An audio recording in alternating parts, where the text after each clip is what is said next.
I've been asked to build lights for this car for a long time, and someone finally took me up on it. We are building a set of lights for the Integra. This is the render that we are basing this set of lights on. Illumaesthetic was able to create the boards, and today I'm building them. Well, me and Garrett. This entire middle section is going to be our brake light and our turn signal. So I need to go ahead and separate this out into different sections because it is going to be a sequential turn signal. So I want to make sure it's separated evenly. Now you can see the different sections that I'm going to wire up. This is one of the many LEDs that I'm going to use in this build. It's going to go in the hole like that and then push it into place. And now I need to do that probably 100 to 200 more times.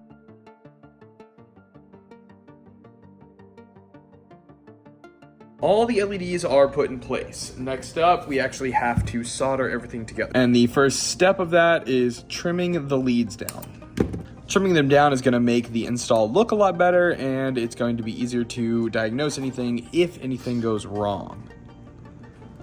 Okay, I need to solder these two LEDs together. These first two are now connected. Now for these two, I'm going to put a 670 ohm resistor in.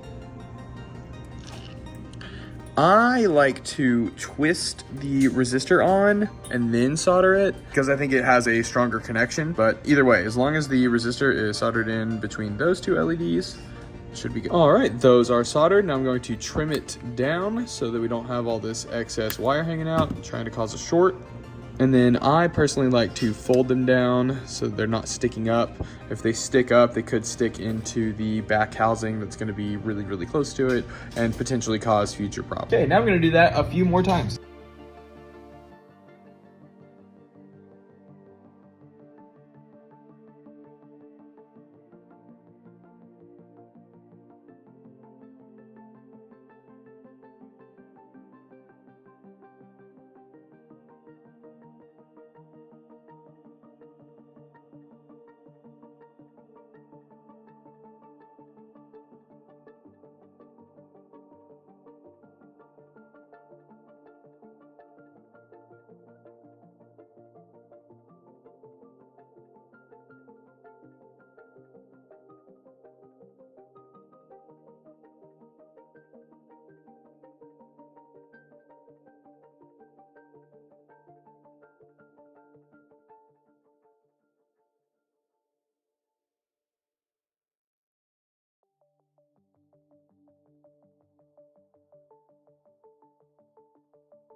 With all of the LEDs grouped together now, we have to wire them together. So we're gonna have a power running down one side, ground running down the other. We're gonna connect all of the powers together, and then we are going to individually wire up the grounds so that they can be a sequential turn signal when this is all done.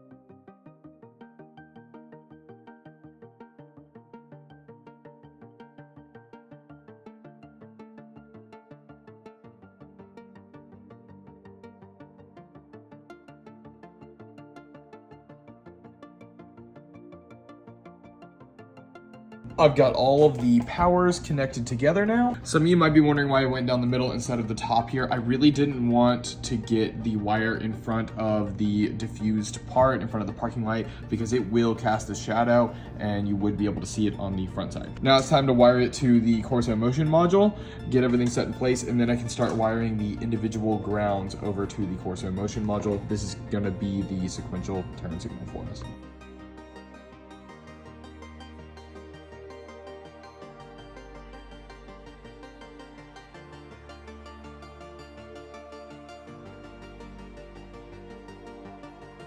Got everything wired up. Now we can actually test it. That's the brake function, and this is the turn signal.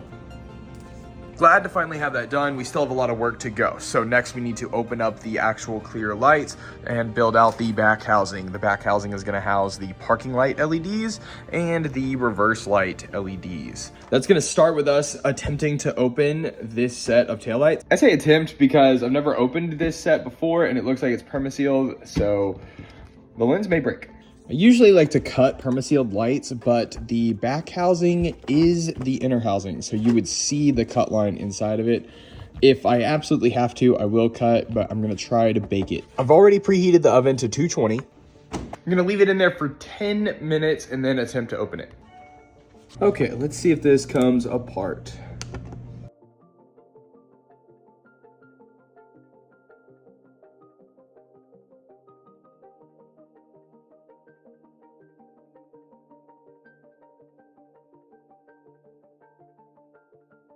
Okay, as far as permasealed lights go, this is actually going pretty well. I have at least 1/3 of it loosened up.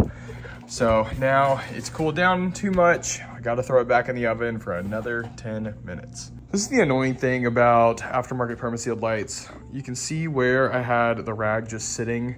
They use such cheap plastic that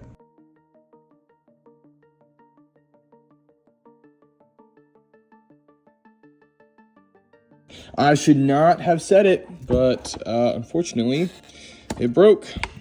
Unfortunately, that's extremely common with permasealed lights. I still break them all the time. There's just not a good way to open them.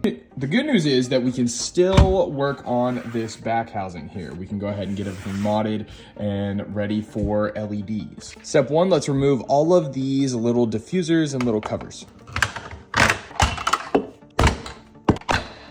Honestly, that looks better already. Real quick pro tip that I just learned, the gasket on the back actually shrinks in the oven. I've literally never seen that before. So take that off first. Okay, so what we're gonna do right now is go ahead and start test fitting this and see if we need to cut anything, where it needs to be cut, where the LEDs are gonna sit. So what I'm doing is I have taped the board in place where I wanted to sit. That looks pretty good right there. And I'm looking through the back to make sure that there's gonna be enough space for the red LEDs to fit along this line right here. In most cases, you're gonna have to trim some of the plastic in order to have the LEDs sit far enough back to create a good diffusion. The only spot that I'm kind of nervous about is right over here in this corner because this triangle sits so close to the house. But before I actually go chopping it up, I think I'm just gonna do some test fitting and see how it looks. To light up the diffused part, illumaesthetic sends out this LED strip, and it's designed to stick onto this whiteboard that illumaesthetic also provides. You are meant to literally cut this board to the shape that you need and glue these onto it. So let's get going. Looks like we need the entire run of this. We got the top run all kind of tacked in place. Next up, I'm gonna use some goop or shoe goo, whatever you have on hand, and I'm gonna go ahead and glue it down so that it doesn't go anywhere. Now we're just going to repeat the process for the bottom. I went ahead and painted everything black so that everything kind of hides better once the board is installed. Now we can start doing the strips. To do this, I'm going to measure out the red LED strips against the actual board, peel off the blue backing, and we are going to set it right on here. These LEDs in here are getting a little bit close. We'll see once we actually turn it on if it's gonna show the individual dots. That's what we're trying to avoid. Before I actually turn everything on, I want to go ahead and wire up this bottom part and then we can test it. Time to test out the LEDs. They are all working. Let's test it with the board and make sure that there are no individual dots. Had to angle it so it would actually hold itself in place, but there are no individual dots. It's very diffused. Everything looks really good for the parking lot. Do have to do the same thing for the reverse section, so I'm gonna work on that right now. We've got the reverse lights wired in. Let's test it, make sure that it's actually completely diffused. Yep, cannot see any individual LEDs. All the LEDs are now wired up and installed where they need to be, and I'm happy with how everything is looking so far. Next up is getting the board to actually sit inside the housing. In order to do that, I'm gonna use this foam. Foam tape is going to have two uses.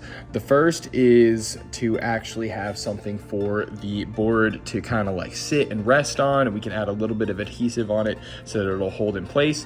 The second is to actually prevent any light leaking out from the sides.